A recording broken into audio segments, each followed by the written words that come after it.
O Senhor esteja convosco. Ele está no meio de nós. Proclamação do Evangelho de Jesus Cristo, segundo Marcos. Glória a vós, Senhor. Naquele tempo, um mestre da lei aproximou-se de Jesus e perguntou-lhe: qual é o primeiro de todos os mandamentos? Jesus respondeu: o primeiro é este: ouve, ó Israel. O Senhor nosso Deus é o único Senhor. Amarás o Senhor teu Deus de todo o teu coração, de toda a tua alma, de todo o teu entendimento e com toda a tua força. O segundo mandamento é: amarás o teu próximo como a ti mesmo. Não existe outro mandamento maior do que estes. O mestre da lei disse a Jesus: muito bem, mestre, na verdade é como disseste. Ele é o único Deus e não existe outro Deus além dele. Amá-lo de todo o coração e de toda a mente e com toda a força, e amar ao próximo como a si mesmo. É melhor do que todos os holocaustos e sacrifícios. Jesus viu que tinha respondido com inteligência e disse: tu não estás longe do reino de Deus. E ninguém mais tinha coragem de fazer perguntas a Jesus. Palavra da salvação. Glória a vós, Senhor. Que a palavra de Deus perdoe os nossos pecados. Amém. Queridos filhos e filhas, esse texto do Evangelho, quando chega aos nossos ouvidos, dá a sensação: eu já conheço. Mas sempre, isso é um princípio básico, tem algo de novo a nos trazer. Nós estamos neste mês entregando nossa vida ao Sagrado Coração de Jesus, mas ao mesmo tempo nós estamos tendo para com Jesus esta confiança. Ele é um escudo de proteção. E hoje nosso Senhor toca na essência do cristianismo. Jesus é abordado e é feita uma pergunta: qual é o primeiro de todos os mandamentos? Veja, ele está perguntando qual é o maior mandamento. O primeiro. Impressionante que o primeiro e o segundo citados estão juntos, não são separados. Mas hoje nós podemos entender aquilo que o Senhor disse: nisso sabereis que são meus discípulos, se vos amardes.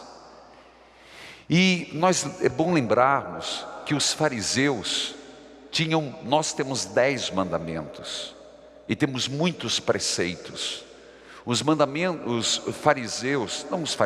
judeus, mais de 600 normas. Então a pergunta é bem importante, ela tem muito sentido. Qual o maior de tudo que a gente vive, de todos os preceitos, de tudo que nos dispomos? O que é realmente fundamental? O que realmente é o ponto lapidar? E Jesus diz com muita clareza: escuta, ó Israel, o Senhor nosso Deus é único. O nosso primeiro mandamento: amar a Deus sobre todas as coisas. Não existe outro Deus. E aqui nós somos chamados, exatamente já nesse primeiro momento: não existe outro Deus. Segundo ponto, não segundo mandamento: amarás o Senhor teu Deus. E meus irmãos, nunca é demais lembrarmos que aqui não se trata de sentimentalismo. Não se trata de apenas uma empatia. Não se trata aqui de nem muito menos de uma simpatia. Amar a Deus é mandamento. Mas como que nós podemos amar a Deus? Às vezes nós temos uma alma mais sensível. Mas é importante lembrar que o próprio Santo Agostinho diz que a inteligência e a razão, eu repito, a inteligência e a razão pode nos levar a Deus. Então, aqui eu queria enfatizar que é preciso, e Jesus coloca os pontos: amar a Deus com todo o teu coração. O que é amar a Deus com o coração? É amar com o nosso interior. Por isso que lá na frente, e já vou fazendo os paralelos, o próprio fariseu vai se dar conta que amar é mais importante que o holocausto. Quando se pegavam, até Nossa Senhora e o menino Jesus, com o menino Jesus e São José, foi lá. Eles não tinham dinheiro para levar touros, cabritos. Eles levaram as ofertas de pobre, mas fizeram um holocausto. Levaram um par de rolas e pombinhos. E isso era comum. Era o judaísmo, uma religião do sacrifício. Então se sacrificava animais para agradar a Deus. O próprio Isaías já tinha feito uma crítica: me dá asco do cheiro da gordura. O que eu quero é um coração contrito e humilhado. Claro que nós não fazemos aqui holocaustos. O único holocausto e sacrifício é feito com o Cristo Jesus. Mas às vezes nós achamos que os nossos atos externos, a nossa prática religiosa é mais importante. Não, o mais importante é o coração. Por isso que o grande apelo é: Senhor, eu quero ter um coração semelhante ao teu. Se Jesus disse, é importante amar com o coração, eu lhe pergunto, quem mais amou o Pai do que Jesus? Então, na verdade, nós precisamos pedir: Senhor, faça uma transfusão do meu coração, um transplante do meu coração. Porque se eu tiver um coração igual ao teu, eu amarei a Deus. E teve uma santa que teve um transplante em vida, o primeiro da história, mas isso é outro dia. Depois, com toda a tua alma. Por que está distinto alma e coração? E está distinto porque na alma, e lembremos que o espírito é intocável, a alma sofre, a alma se perde. O espírito não. Usando o termo grego que separa, distingue, a alma a nossa alma, tanto que existem as almas perdidas que a gente fala. Então nós podemos perder nossa alma. E o que é essa alma? A alma é a motivação interior. A alma é a vontade de Deus. A alma são os desejos. A alma é tudo isso que está dentro de nós, que anseia, mas nós podemos perder. Então, junto com o coração tem que ter nossa alma. Como é que a gente faz isso? É uma questão de entrega, de recolocar e não permitir, por exemplo, idolatria, o único Deus. A alma voltada para as coisas de Deus, alma desejosa das coisas de Deus. Mas tem mais: alma, entendimento. Aqui é inteligência, é razão. E meus irmãos, não tem como. Nós não podemos, se não é sentimentalismo, não é só gosto ou não gosto, me simpatizo ou não me simpatizo, me encanta ou não me encanta. Aqui precisa de esforço. Jesus era um homem E só pelas citações que ele fez dos Salmos, só pelas citações do diálogo com o diabo, um homem que conhecia, aprendeu com São José, aprendeu com Nossa Senhora. Entendimento quer dizer esforço racional. Por isso é importante nos debruçarmos sobre a palavra, mas com toda a sua força. Quarto ponto, o que é força? Aqui não é força braçal. Aqui não é força braçal, não é física. A força quer dizer treinamento. Força quer dizer empenho. Então, você entende que amar a Deus é um exercício? Você entende que amar a Deus é um se dispor? Fica mais fácil quando Jesus iguala a primeira parte com a segunda parte do mesmo mandamento. Não é diferente, é um só mandamento. Ame o próximo como a ti mesmo. Aí fica mais fácil. Quando a gente entende que amar o próximo, repita-se os mesmos textos com o coração. Como é que eu vou amar? Como é que eu vou amar aquela pessoa infeliz que me pisa? Como é que eu vou amar alguém que me passou para trás? Como é que eu vou amar alguém que virou as costas do meu lado e falou mal de mim? Então agora fica mais fácil, porque quando a gente fala de Deus é muito abstrato. E todo mundo já tem um princípio coletivo de que amamos.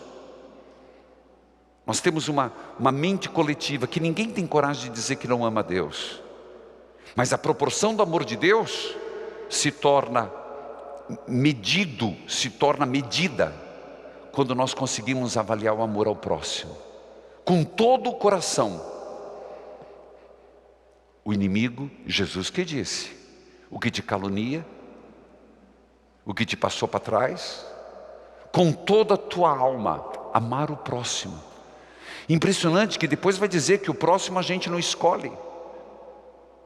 O próximo é aquele que está no teu trabalho, que está querendo puxar teu tapete, principalmente nesse tempo de pandemia. Próximo é aquele que a vida colocou do teu lado, a parte da família que a gente tem que amar, que nem escolhemos. Com todo o teu entendimento, amar o próximo. E aqui, o entendimento significa entender as razões.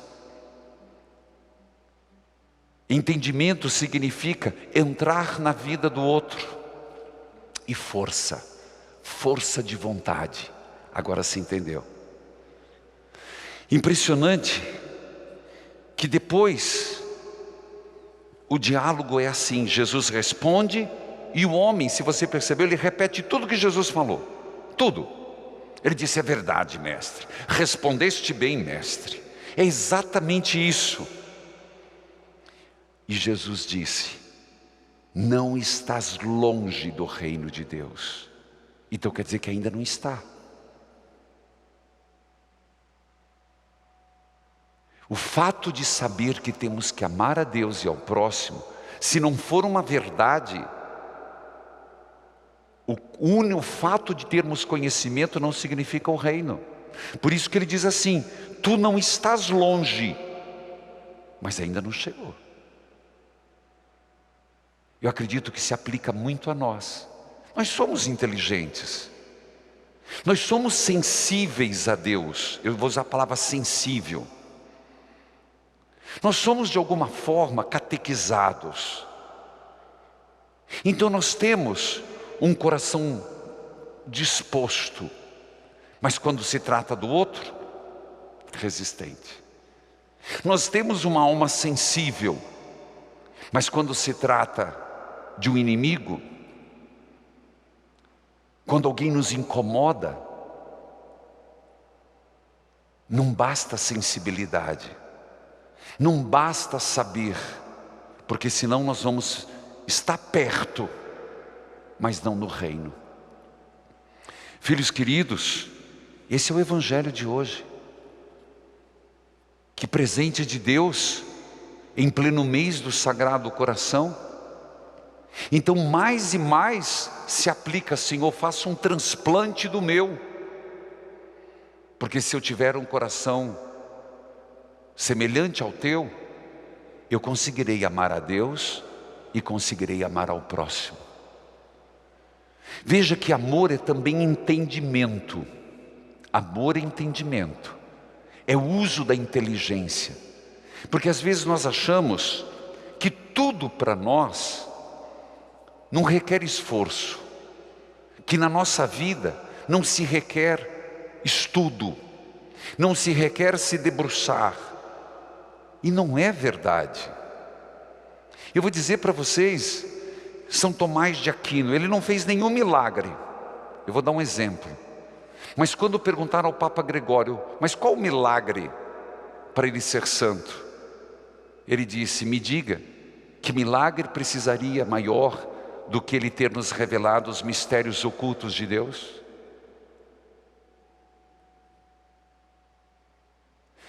Nós às vezes não nos debruçamos, e isso é a dificuldade da catequese. Essa dificuldade. A grande maioria quer ficar num sentimentalismo. Você percebe pela minha forma de evangelizar, a própria obra evangelizar é preciso. Não sei se você percebe, nós trabalhamos muito com a religiosidade popular, com os santos. Mas isso é um aspecto da evangelização. Fazemos de novena em novena. Estamos agora, porque de hoje a 8 é Corpus Christi. De hoje a 8, quinta-feira que vem. Então nós estamos em pleno Jesus Eucarístico.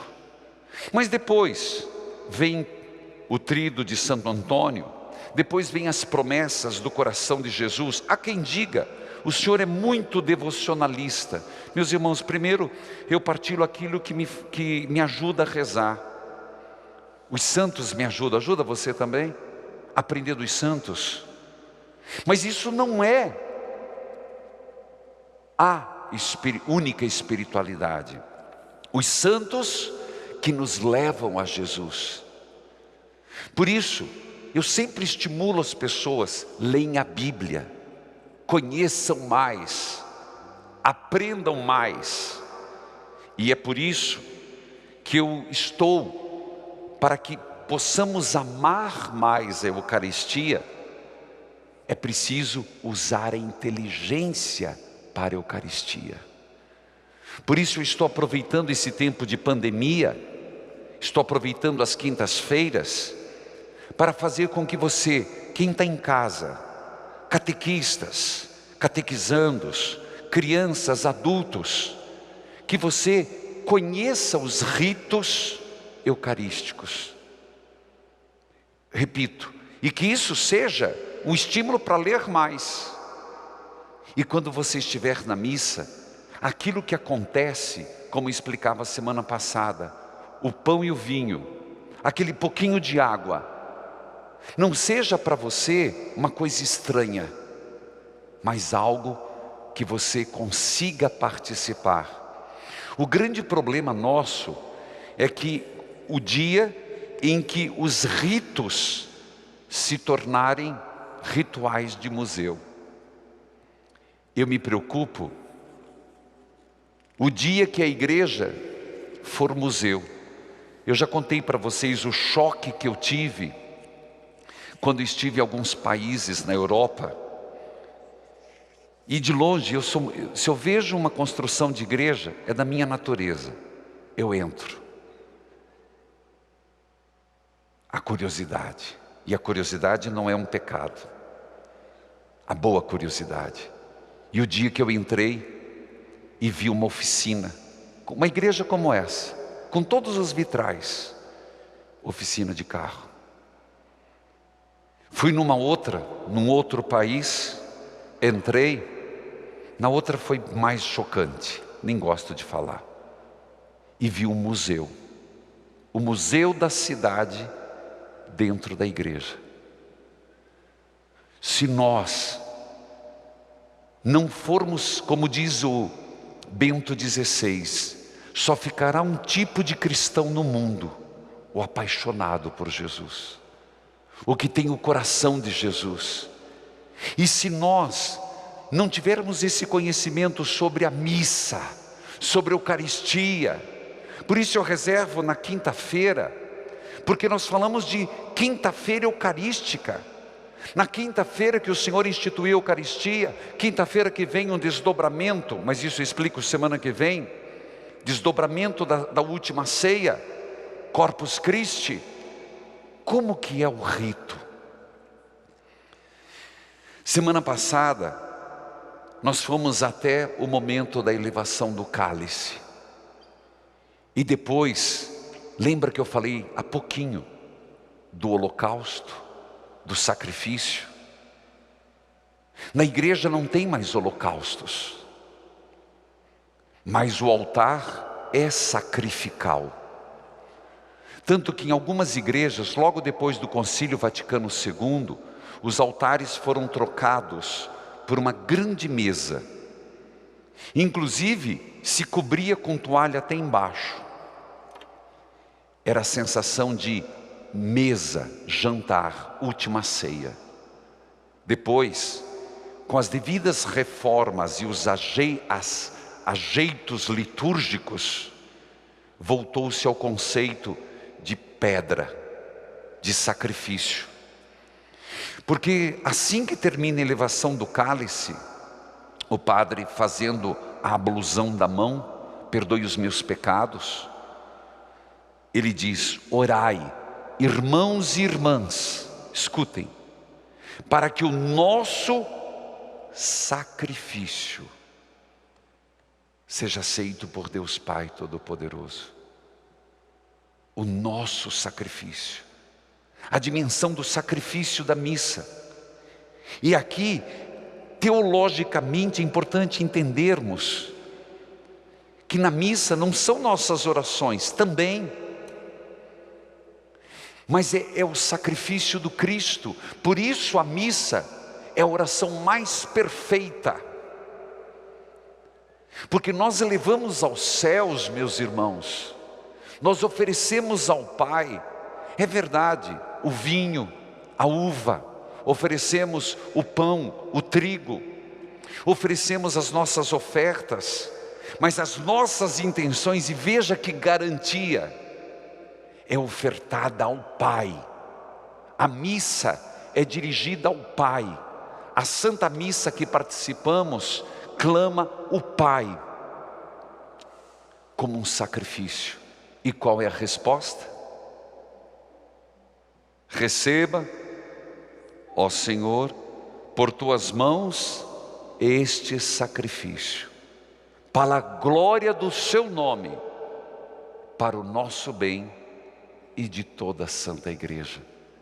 Você entende essa dimensão sacrificial? Entende quem é o objeto do sacrifício? Desculpa a palavra objeto. Quem é o sujeito, perdão. O sujeito do sacrifício é o próprio Cristo. A partir dali, começa um diálogo. Esse diálogo que é tão importante, eu diria que tem vários aspectos, mas um deles é para que nós nos cuidemos, porque a missa não existe assistir, a missa é participar. E nós participamos pela comunidade constituída, pela palavra, pelos cantos e nas respostas. E nos ajuda nas distrações. O que vem ali é um diálogo. O português é um português majestático. O que é isso? Sempre se refere a Deus, vós, vossa. Tanto que alguns, não sei como está pronto a reforma litúrgica. Eu vi com o padre Leonardo da CNBB, mas acredito que vai manter o mesmo majestático. O Senhor esteja convosco. Qual que é a resposta? Ele está no meio de nós. Você escutou o que você acabou de dizer? Ele está aqui do lado do teu banco. Ele está no meio de nós, no sacrifício. Emanuel, Ele caminha conosco. Mas esse diálogo é muito importante para o que segue. É como que dizendo: atenção, não se distraiam. Porque vamos ser honestos, a partir daqui, com facilidade a gente se distrai. Vocês já sofreram isso? Que nesse momento a gente se distrai. Eu vejo, o pessoal conversa, ou mesmo sem conversar, parece que você desliga aqui, ó, e vai lá pro não sei para onde. O Senhor esteja convosco. Ele está no meio de nós. Veja o desejo. Corações. É como se eu dissesse: André, Antônio, Maria, coloquem vosso coração no alto. Quer dizer, domine a sua inteligência. Lembra que eu falei, e tem a ver com o Evangelho, que é um esforço da inteligência? Porque nós corremos o risco de entrar no ponto morto aqui. Cruzamos os braços, entramos num zen da vida e a coisa vai acontecendo. Mas coloquem vosso coração em Deus. Coração, inteligência. Está aqui o Evangelho. Amar a Deus, todo coração, alma, inteligência e força. É como se o padre dissesse: coloquem vosso coração, alma, inteligência, força em Deus. Então precisa do esforço mental. Lembrando que a oração mental, na espiritualidade cristã, é de grande importância. Existe a oração rezada e a oração mental. Aqui é mental. É um esforço mental, de eu não ficar... Por isso que é triste quando tem movimentos, é triste quando começa aquela fusarca. Na igreja não pode ter isso. Corações ao alto, teu coração está em Deus. Aí toca o celular, aí vibra o celular. A resposta: o nosso coração está em Deus. E toda vez é coração, mente, alma, inteligência. E o padre termina: então, demos graças ao Senhor nosso Deus. A resposta é como se dissesse: a quem iremos nós, Senhor? Só Tu tens palavras de vida eterna. Você lembra desse texto? Quando Jesus diz: vocês querem ir embora? Vão. E Pedro virou: para quem que aonde nós vamos? Só Tu tens palavras de vida eterna. Então o padre diz: demos graças ao Senhor nosso Deus. É nosso dever e nossa salvação. É dever e salvação. Aqui, meus irmãos, começa o chamado prefácio. E é importante que você saiba que vem antes do santo, e vou terminar no santo hoje. O prefácio que segue, vou usar hoje o da Eucaristia. Quem é que é o sujeito a quem toda a missa é dirigida? Deus Pai. Ao Pai. Através de Jesus. Pela força do Espírito. Então por isso que eu não vou passar o santo, porque a partir do santo começa a epíclese, a efusão do Espírito, palavra grega. Mas antes, vou usar hoje da Eucaristia. Depois que você diz, é nosso dever, não existe outra salvação do que estar com o coração em Deus. Lembra o que disse? Não existe outro mandamento. Na verdade, é justo e necessário. É nosso dever e salvação dar-vos graças. Dar graças a quem? A quem? Sujeito oculto, me perdoe. Ao Pai, sempre. No prefácio, por exemplo, se é um prefácio dos mártires, Dia dos Mártires, roupa vermelha, vai falar do que é um martírio. Se é Páscoa, o prefácio vai falar da Páscoa. Se é missa de Nossa Senhora, o prefácio é sempre relacionado ao que se celebra. Por isso, e aí, meus irmãos, não viaje, preste atenção. Se às vezes a minha homilia não é de acordo, não entendeu, o prefácio vai te ajudar a entender o que se celebra. O uso da inteligência. Não é permitido mudar o prefácio, criar na hora. O padre se inspirou e criou. Não. No passado aconteceu isso, hoje não mais. E continua falando sobre a Eucaristia. Ele é verdadeiro e eterno sacerdote. Ele. Então percebe que muda o sujeito, mas falando de Jesus, oferecendo-se a vós pela nossa salvação, explicando a Eucaristia, instituiu o sacrifício da nova aliança, instituiu na quinta-feira, e mandou que celebrássemos em sua memória a Santa Missa. E continua a explicação: sua carne imolada por nós é alimento que nos fortalece. Você entendeu? O pão que nós vamos comer depois é carne, alimento que nos fortalece. O sangue por nós derramado é bebida que nos purifica. Ora, padre, mas a gente nunca comunga sobre as duas espécies. O que é a comunhão sobre as duas espécies? Quando não era pandemia, o senhor dava só aos ministros. Antigamente, e isso era comum, até a pandemia, até o Concílio de Trento.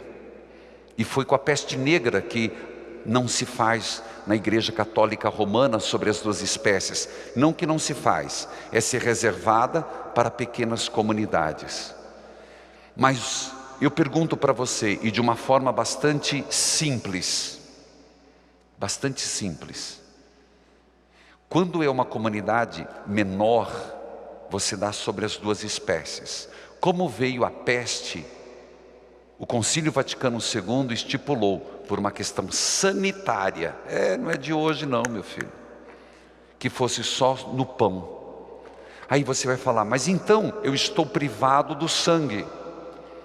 Pergunta simples: onde tem carne não tem sangue? Você mais simples ainda, cometendo o perigo de ser depois, mas estou acostumado. Quando se compra um pedaço de carne, e você chega em casa e coloca na bandeja, o que é que sai? Sangue. Por isso, é o princípio. Quando você come o pão, que é carne, substancialmente, você recebe o sangue. Seu sangue para nós derramado é bebida que nos purifica. E aqui, meus irmãos, a missa é maravilhosa. Aqui você percebe, e agora começa o padre, dialogou com o povo, elevou o coração a Deus, mas sozinho nós não damos conta. Então aqui, veja como começa. Por essa razão, nós, os homens na terra, homens e mulheres, nos unimos aos anjos, arcanjos, querubins, serafins e a corte celeste para proclamar o santo. Meus irmãos, aqui nós chegamos a um momento de elevação tão profundo, onde a comunidade é reunida, presença real do Senhor, mas sozinhos nós não damos conta. Então nesse momento o sacerdote evoca anjos, arcanjos, querubins, serafins e toda a corte celeste, unidos, céu e terra. É a grande explosão. Por isso o santo ou é rezado na íntegra ou é cantado na íntegra. Porque começa e é um canto da igreja, é o canto dos céus. Por isso tem que ter 3 vezes, santo, santo, santo. Por que 3 vezes? Porque na língua hebraica não tem superlativo. Santo, santíssimo. Então não tendo santíssimo, tudo aquilo que é repetido 3 vezes. Por isso a gente faz isso. Glória ao Pai, ao Filho e ao Espírito Santo. Por isso que a gente faz no final do terço, Deus Santo, Deus Forte, Deus Imortal, 3 vezes. Por isso o santo não se muda, ou é rezado na íntegra ou cantado na íntegra, porque o céu e a terra que se juntam. É aquele momento onde, por mais que estejamos com o pé na terra, os anjos descem na igreja. É o momento onde o céu e a terra se unem para louvar o Senhor. Gente, é um momento tão forte. É um momento, esse santo, ele reboa, ele ecoa. E aí começa a transubstanciação, que fica para a quinta que vem. Querido povo de Deus, que tudo isso, essa catequese, faça com que quando você chegar na missa, quando você participar da missa, o teu coração pulse, tua alma efervesça, tua mente se dilate e o oculto se revele na tua vida pessoal. Amém. Amém.